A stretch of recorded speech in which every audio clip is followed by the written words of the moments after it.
sa pinagdaanan mong abortion? Oo, okay lang. Bakit mo nga ba ito nagawa sa iyong sarili? Nagsimula kasi yon.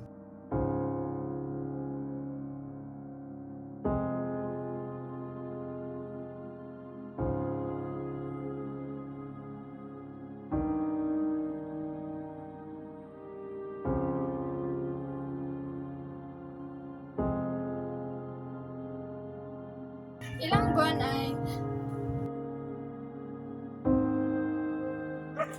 Okay na ba, Bes? ilang buwan ay nalaman kong buntis ako.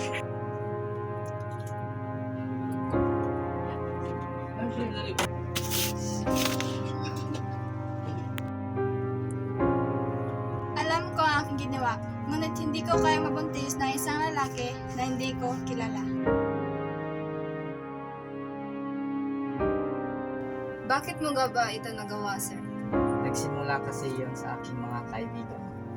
Pre, tignan mo, dami kong pera. Oo nga, saan mo nakuha yan? Huwag mo ipagsabi ha, ito kasi yun. Ano yan? Tahimik pre, lika nga dito. May deal ako sa'yo. Bili mo na ito ng 100. Tignan na lang natin kung di ka sasaya nito. Ayos, sasabay ka naman pala eh. Ito.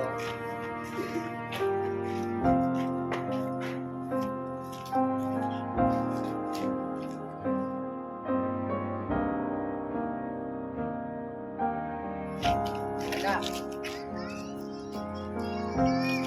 Alam ko ang ginagawa ko. Dapat ka sumailalim sa likod. Wow, huwag mo itong gawin. Yun ay naging drug survivor.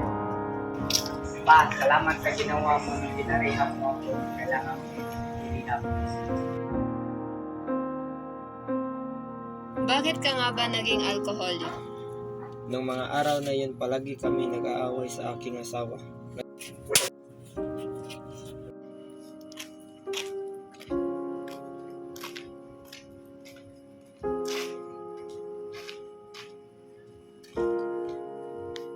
Nagsimula akong makaramdam ng sakit sa aking badyang tiyan. Tinigil ko ng pagiging alcoholic dahil nalaman kong hindi makakatulong ang alkoholismo sa aking problema.